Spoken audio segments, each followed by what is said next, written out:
Bonjour tout le monde, j'espère que vous allez bien. Je vous retrouve donc pour la vidéo de cette nouvelle lune, dernière nouvelle lune de l'année 2024. Donc cette nouvelle lune sera lundi 30 décembre. Elle sera en Capricorne, en maison 4. Donc là, le lundi, c'est le jour de la lune. Elle est associée à Gabriel, Dieu qui guérit, patron des guérisseurs et de la guérison. Donc, comme vous le savez, je vous l'ai déjà partagé dans d'autres vidéos.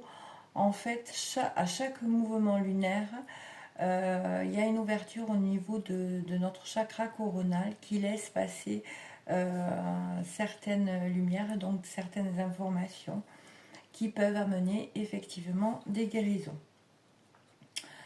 Donc là, je dirais que le, le, le terme associé à cette nouvelle lune, c'est la perception de l'unité.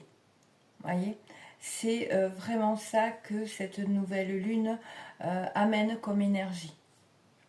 Donc chaque cycle, qu'il soit journalier, lunaire ou solaire, renferme un programme que notre âme doit assimiler à la fin de chaque cycle. Nous devons récapituler les expériences vécues. Chaque veille de nouvelle lune, il est bien de le faire également. À la fin de chaque année, 3 jours avant, le 31 décembre, récapituler les expériences vécues au cours de l'année et en tirer des conclusions, c'est parfois bénéfique. Hein. Donc on peut se poser la question, ai-je contracté des dettes? Donc dans ce cas-là, les payer avant d'entrer dans la nouvelle année. Et ce n'est pas simplement des dettes financières, c'est des dettes par rapport à d'autres êtres aussi également. Hein. Est-ce que on s'est fait des ennemis? Donc là, il sera question d'amorcer un processus de réconciliation. Ai-je causé des préjudices à des tiers? Donc rencontrer-les, demander pardon, mais pardonner aussi du fond de son cœur à tous ceux qui nous ont causé du tort également.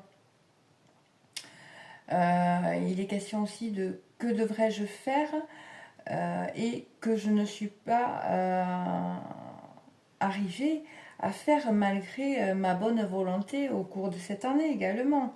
C'est vraiment faire le point de l'année et prendre d'heureuses résolutions pour l'année suivante. Se forger de nouvelles perspectives en se libérant de contingences inutiles issues de cycles antérieurs et avancer vers de radieux lendemains pleins d'espoir. Donc, ne vous laissez pas entrer dans la nouvelle année avec des rancœurs, des regrets. Libérez son cœur en ayant confiance. C'est vraiment essentiel. Donc, il n'y a pas de souffrance injustifiée. Hein. Bien souvent, les souffrances amènent une information et quand après on commence à comprendre l'information qui se cache derrière les souffrances, on ne voit plus la souffrance telle qu'une souffrance vraiment qu'on subit, voyez. Donc une nouvelle lune en signe de terre nous invite à faire, à mettre en place une routine ou un rituel qui viendra donner corps à nos intentions. Donc, et là, c'est quelle intention nourrissez-vous? Quelles sont les choses que vous pouvez mettre en place pour que ces intentions prennent vie dans la matière, se concrétisent dans la matière, vous voyez. Donc c'est ça. Ensuite, pour cette nouvelle lune, on voit qu'elle est en Capricorne. Le Capricorne, c'est un signe de terre cardinal et il associe à je réalise, vous voyez. En analogie dans le corps, il est lié aux genoux, au je et nous, voyez le lien, aux os, donc la structure de nos liens avec les autres. Et c'est ça qu'elle vient amener comme information cette nouvelle lune. Et le Capricorne, donc là, sa planète maîtresse, je dirais, c'est la Saturne. Donc Saturne, c'est la capacité à assumer ses responsabilités, construire, se limiter, mais aussi les restrictions. C'est un principe de réalité et la maturité. Voyez. Donc avant de partir dans le détail de chaque placement des planètes, je voulais, habituellement je le fais à la fin, mais là je voulais le faire en début parce que c'est vraiment important. Et là j'ai été poussée à le faire comme ça. Donc je vais vous parler en premier lieu du placement de la lune noire. Hein.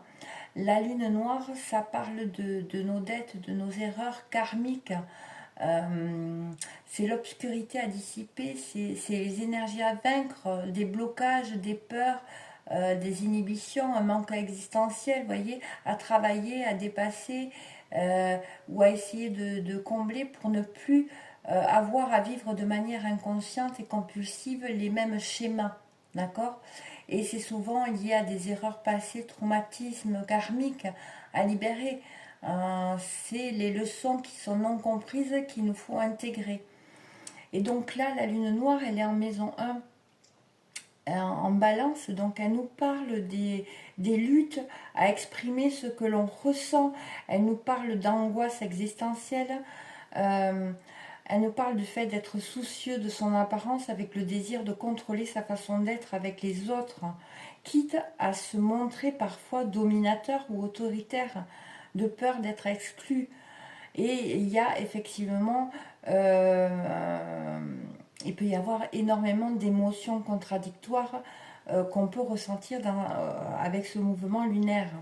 Donc c'est en lien avec l'image de soi, avec la perfection, le besoin d'approbation des autres pour avancer, en lien aussi avec la difficulté à prendre des décisions en fonction de nous-mêmes, le fait d'être attaché à une étiquette sociale, avec une tendance à juger les autres, à s'attacher aux détails matériels.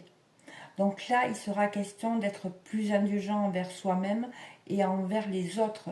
Travailler l'harmonie en toutes choses en s'attachant à rechercher le naturel, revoir le sens des valeurs et de ce qui a réellement de l'importance pour développer une plus haute estime de soi basée sur sa réelle personnalité.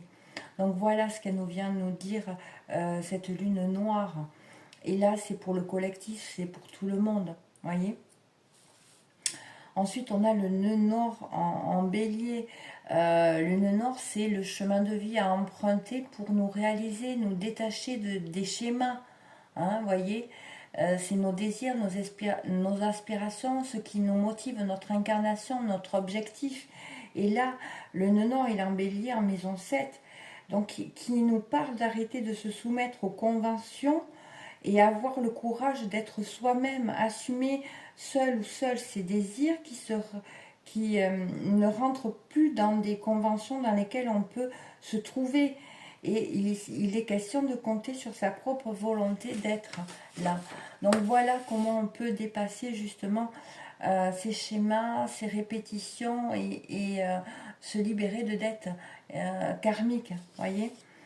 Et donc ensuite je vais vous parler de Chiron qui est en bélier en maison 8. Et Chiron, elle nous parle de la blessure originelle. Hein. C'est le médecin guérisseur, c'est la guérison qui passe par l'équilibre ou l'évolution des principes. Hein. Donc là, Chiron, qu'est-ce qu'il nous dit dans ce placement? C'est relatif à la transformation et à la sexualité. Donc Chiron en maison 8 peut indiquer des blessures profondes liées à l'intimité et à la perte. Il peut y avoir des problèmes non résolus autour de la trahison ou des traumas. Donc c'est, voyez, toutes ces informations réunies peuvent vous donner des pistes par rapport à ce que vous pouvez vivre dans votre vie et les choses qui se répètent dans votre vie. Donc voilà pourquoi je voulais vous le partager en premier lieu. Donc maintenant je vais faire un peu par position des planètes. Donc cette nouvelle lune en Capricorne, en maison 4, vient nous parler des émotions enterrées au fin fond de notre inconscient.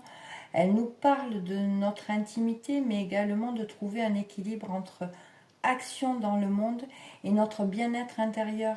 Ne pas sacrifier la famille ou le confort émotionnel dans une quête de réussite. Voyez. Et voyez, ça résonne avec ce que je viens de vous dire. C'est l'étiquette sociale qui est beaucoup présente là. Donc elle parle, elle résonne avec le fait d'être accro à sa réputation, au pouvoir, par peur de ne pas être reconnu ou d'avoir une importance dans le monde, qui peut amener des difficultés à faire des concessions, être rigide, révolté, rebelle, impatient et éparpillé, courir après une liberté, une indépendance illusoire qui peut nuire aux relations intimes, à la construction d'une relation, d'une famille, par peur d'être contrôlé, de ne plus pouvoir exprimer son être, donc avec des difficultés à accepter les contraintes de l'engagement. Voilà ce qu'elle appuie et qui peut bloquer justement un nouvel élan, voyez.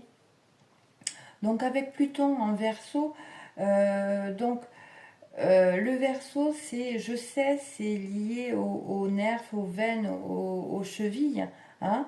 C'est et les nerfs et les veines, en fait, euh,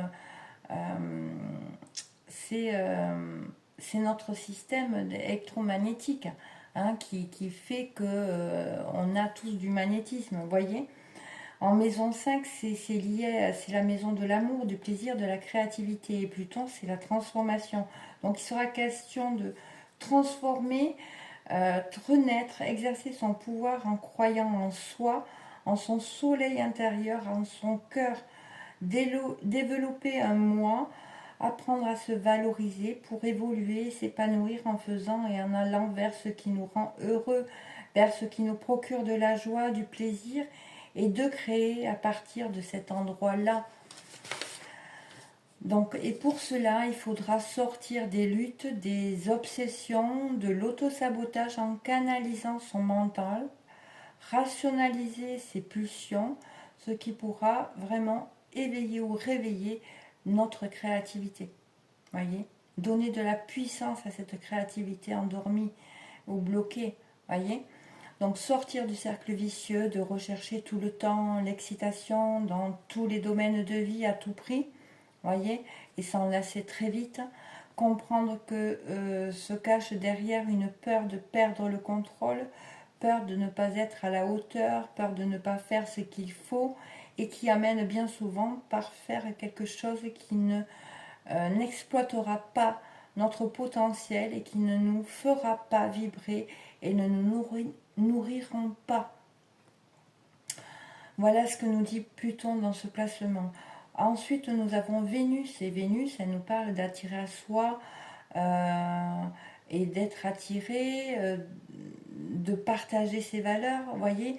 Et Vénus, elle est reliée au chakra gorge, qui est vraiment relié à l'expression, mais aussi à entrer dans la matière, faire entrer dans la matière, concrétiser dans la matière. Donc, Vénus est en Verseau, donc vraiment, c'est en lien, comme on l'a vu précédemment, c'est le Verseau, c'est le je sais, c'est lié aux nerfs, aux veines, aux chevilles. Donc, c'est vraiment dans quelle direction va émettre notre champ magnétique, vous voyez, qui va permettre de prendre une direction ou une autre, ou amener à nous certaines choses en résonance avec notre fréquence. Et là, c'est en maison 5, donc c'est toujours avec la maison qui concerne l'amour, les plaisirs, la créativité. Donc, ça nous parle de la loi d'attraction, que ce en quoi nous croyons, nous l'attirons. Elle nous parle du risque de rêver l'autre plutôt, et s'illusionner sur la relation, qui peut pousser à aller vers de l'anticonformisme, avec un besoin de nouveauté, d'excitation sans cesse, et qui peut nous empêcher d'aller approfondir une relation, de persévérer dans une relation, dans la découverte et l'accueil de l'autre et de passer d'une relation à une autre à la recherche d'un idéal illusoire et rêvé. Et là, il sera question de prendre conscience de nos propres fantasmes par rapport à la relation idéalisée, hein, vous voyez, et apprendre à exprimer à partir de son cœur, exprimer ses besoins clairement, sans masque, en sortant des peurs de déplaire, voyez. Et c'est ça qu'elle vient nous dire Vénus dans ce placement. Ensuite, nous avons Saturne. Saturne, comme je vous l'ai dit précédemment, c'est la capacité à assumer ses responsabilités, construire, se limiter, mais aussi les restrictions qui sont en lien avec des mémoires aussi, parce que Saturne, c'est le maître du temps. Donc là, Saturne est en poisson, et le poisson, je crois, il est lié au pied. C'est la connexion entre la terre et le ciel, hein. Donc là, Saturne est en maison 6. La maison 6, c'est la vie quotidienne, le travail, la vitalité. Voyez. Donc, alors Saturne vient nous parler du service que l'on se rend à soi-même. Et pour cela, il vient nous faire un focus sur nos habitudes quotidiennes, notre hygiène de vie, notre organisation quotidienne. Il vient nous mettre sous le nez notre fonctionnement dans notre travail de tous les jours, dans notre quotidien. Qu'est-ce que révèlent nos habitudes, notre hygiène de vie, notre organisation quotidienne de nous, hein? Donc il nous invite à prendre conscience que certaines de nos habitudes nous enferment dans des schématiques, nous bloquant dans notre évolution spirituelle. Donc ces habitudes nous renseignent bien souvent dans quoi nous fuyons. Elles nous renseignent sur le fait d'avoir peur de n'être pas assez au top, peur d'être trop lucide dans tel ou tel domaine, qui font résonance à des souffrances silencieuses, hein. Et on l'avait vu, hein, c'est vraiment inconscient. Et on peut fuir ces choses-là dans le sommeil, dans l'hyperactivité, dans l'alcool, dans tout plein de choses, voyez. Donc voilà ce que nous dit Saturne. Ensuite, nous avons Neptune. Neptune, c'est la capacité à imaginer, idéaliser, se faire des illusions. Et là, il est en poisson, donc comme je vous l'ai dit, je crois, c'est les pieds, ce lien entre la terre et le ciel. Et en maison 7, ça parle du couple, c'est l'association, la collaboration, le contrat, l'union. Donc là, Neptune nous parle de nos relations à l'autre, des personnes que l'on attire consciemment ou inconsciemment, et la façon dont on se lie à l'autre. Et là, il y a une notion de ne pas vouloir d'une relation qui ressemble par exemple, à celle de nos parents, mais pas que pas que, hein, c'est qu'un exemple, hein. On peut fantasmer également l'amour inconditionnel, hein, parce que maintenant on en parle beaucoup de cet amour inconditionnel, euh, qui peut finir par nous éloigner de la réalité ou nous faire passer à côté d'un amour vrai et authentique.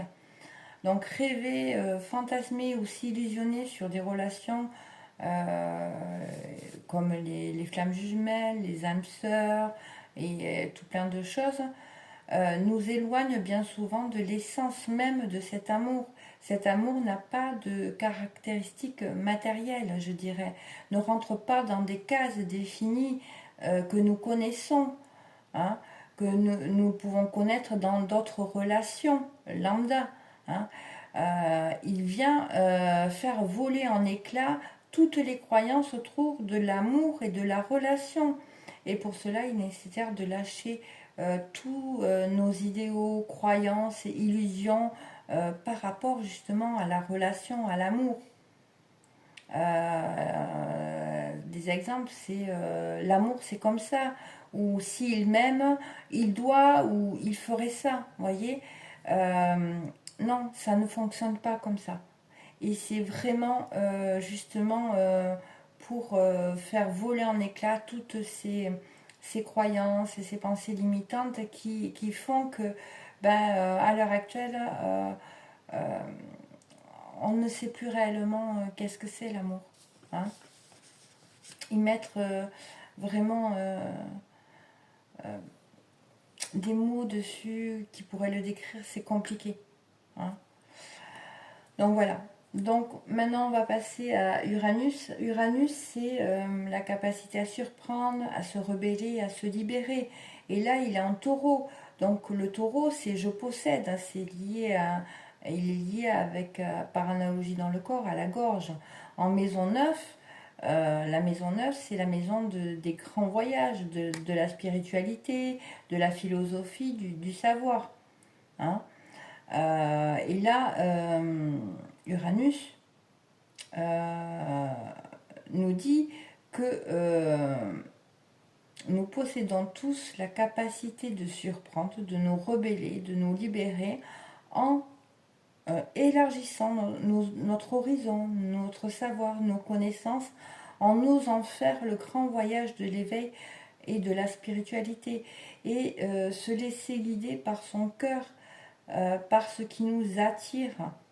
Et pour pouvoir faire ce grand voyage, il sera nécessaire de se libérer de certaines attaches qui nous emprisonnent et nous retiennent dans un monde de matérialité, alors que nous ne sommes pas simplement un corps physique fait de chair et d'os, mais bien un être illimité aux multiples potentialités. Hein. Donc il n'est pas question de vivre perché non plus. Hein. Il est question de préserver et d'honorer le matériel sans s'y attacher outre mesure. Et pour cela, il sera nécessaire d'apprendre à se détacher de personnes, de situations, de choses, de biens qui entravent notre évolution. D'accord? Donc, un exemple, si vous avez constaté ou que vous avez pris conscience que vous faites des achats compulsifs de valeur, c'est que potentiellement dans votre énergie, il y a une peur inconsciente d'être pauvre, d'être dénigré, montré du doigt. D'où le fait que l'image ou l'apparence doit refléter une certaine valeur face au regard de l'extérieur des autres. Donc pour vous faire sentir valorisée, exister, reconnue, importante, en lien, et c'est en lien avec le taureau. Le taureau est l'attachement aux possessions, voyez. Et cela fait partie des masques que nous pouvons porter qui font que nous ne sommes pas vraiment nous-mêmes. Et bien souvent, les peurs nous montrent les endroits où il y a des transformations à opérer pour vivre une libération. Hein. C'est ça que ça vient nous parler. Donc ensuite, on a Jupiter. Jupiter, il est lié au chakra sacré. Hein. C'est donc à la créativité, c'est la capacité également à élargir ses horizons, à avoir confiance et être généreux. Et là, il est en Gémeaux. Gémeaux, signe d'air, c'est la pensée, c'est je pense. Il est lié aux bras, aux mains et aux poumons. Hein. Et là, c'est en maison 9, donc toujours pareil, la maison des grands voyages, la maison de la spiritualité, de la philosophie. Hein. Donc Jupiter, qui est lié à l'abondance et à l'optimisme, vient nous parler d'erreurs de jugement par rapport à la place que nous pouvons occuper dans la société en rejetant certains enseignements, certaines idées, visions, connaissances, savoirs. Il nous parle de certains blocages que nous pouvons connaître en lien avec la réussite sociale et l'abondance. Hein. Il nous montre un peu les blocages, nous mettant dans une certaine dualité entre ambivalence et expansion, entre insouciance et sérieux, entre nonchalance et effort, qui résonne avec le fait d'avoir peur de mal faire ou croire que l'on ne peut pas faire ou on ne peut pas y arriver, nous amenant parfois à nous surmener ou au contraire à procrastiner, à être paresseux. Derrière, bien souvent se cachent surtout des croyances issues de mémoires héritées de vie antérieure, mais également héritées du transgénérationnel, qui amènent à ne pas prendre le temps de se poser et oser penser à changer sa vie par peur de ne pas être assez intelligent ou capable. ne pas trouver sa place ou prendre sa place par manque de confiance en soi. Voilà ce que nous révèle Jupiter, hein, et ces blocages au niveau de l'abondance, hein, et le fait de ne pas arriver à voir de façon optimisme les choses qui pourraient se passer. Voyez. Donc ensuite nous avons Mars, Mars qui est relié au plexus solaire. Donc Mars c'est l'effort, l'action, la capacité à combattre, à agir, à s'affirmer. Et là, il est toujours en rétrograde, vous avez vu, depuis un mois à peu près. Donc là, il est en lion, donc le lion est lié, et par analogie dans le corps, au cœur. Et là, il est en maison 11, la maison des amis, des appuis, de l'espoir et de la protection. Donc Mars nous parle de ce que nous souhaitons, ce que nous voulons créer avec les autres, comment on coopère, comment l'on partage avec les autres, notre savoir, nos idées, comment on s'affirme, agit. Et, euh, et là, dans ce positionnement, il sera question d'agir à partir du cœur. Et pour cela, il sera nécessaire de trouver un équilibre entre donner et recevoir, entre s'affirmer et imposer ses idées. Hein. Pour cela, il sera parfois nécessaire de descendre de son trône et d'aller vers les autres et apprendre à partager son pouvoir, sa confiance avec la collectivité, sortir d'un besoin de validation de l'autre, de l'extérieur, tout en feignant, faisant semblant d'avoir confiance en soi parfois, ou d'être très indépendant. Hein. Parce que ça cache simplement une peur d'être humilié et révèle certaines insécurités que l'on aimerait bien cacher, de peur d'être touché et blessé et être vulnérable. D'accord. Et là, c'est vraiment sortir de ces schématiques. Hein. Et là, comme vous l'avez pu voir, hein, tout le long de l'année 2024, on dit que les pleines lunes permettent de libérer, mais là, je ne sais pas si vous l'avez senti, mais que ce soit les nouvelles lunes ou les pleines lunes, ces mouvements lunaires ont vraiment secoué sur le plan énergétique beaucoup de notre structure. Hein. Donc voilà, là c'est la dernière nouvelle lune, mais elle est pas mal. Hein. Elle est costaud, je ne sais pas si vous sentez, mais moi, de mon côté, c'est vrai que je sens énormément les effets et ça peut amener de l'agressivité, être piquant avec les autres. Et quand on n'a pas conscience, c'est le but, c'est de prendre conscience que derrière, il y a des traumas à aller voir et comprendre. C'est vraiment se recentrer sur soi. Hein. Parce que effectivement, on peut faire mal, on peut blesser les autres et les autres peuvent nous blesser également. Hein. Mais voilà. Donc c'est vraiment pour ça que je vous le partage. Donc on va finir avec Mercure. Donc Mercure, il est relié au troisième œil. Hein. Mercure, c'est la pensée, c'est communiquer, c'est échanger. Et là, il est en Sagittaire. Le Sagittaire, par analogie, il est lié aux hanches. Hein.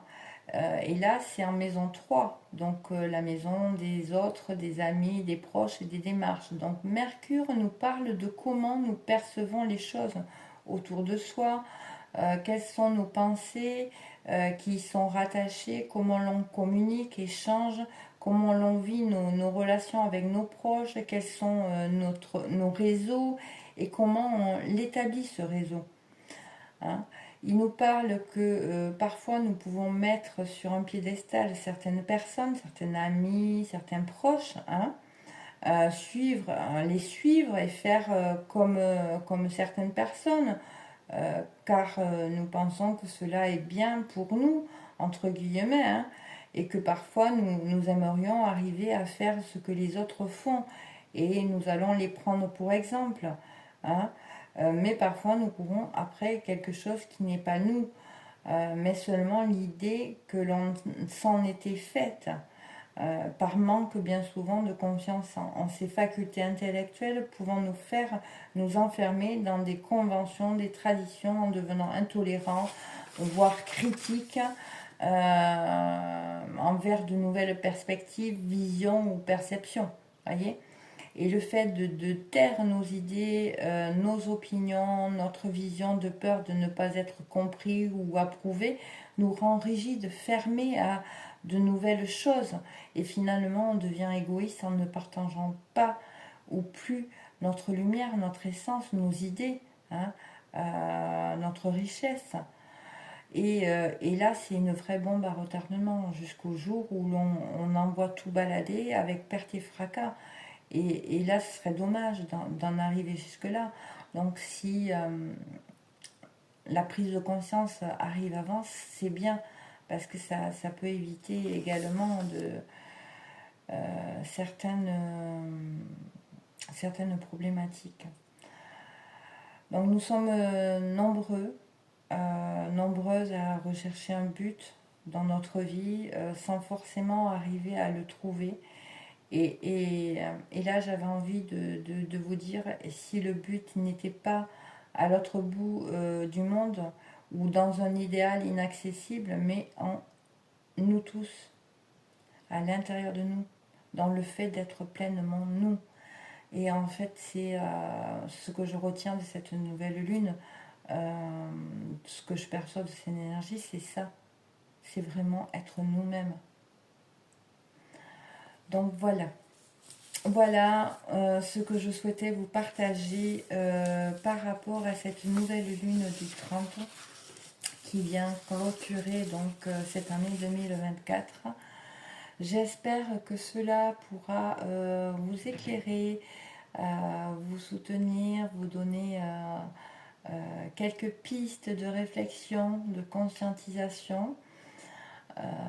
Je vous souhaite une très belle journée. Je vous dis à très bientôt. Certainement que je vous ferai un petit quelque chose par rapport à l'année 2025 hein, sur le plan numérologique hein, et on verra certainement un peu au niveau énergétique quelles sont les choses que je peux percevoir.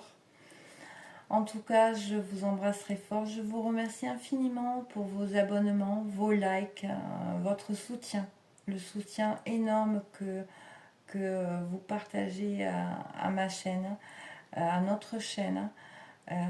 Et ça permet justement à d'autres personnes de pouvoir accéder à certaines informations. Donc plus il y a de visibilité, plus c'est accessible à d'autres personnes. Donc voilà, je vous embrasse très fort, prenez bien soin de vous, à très bientôt, bisous.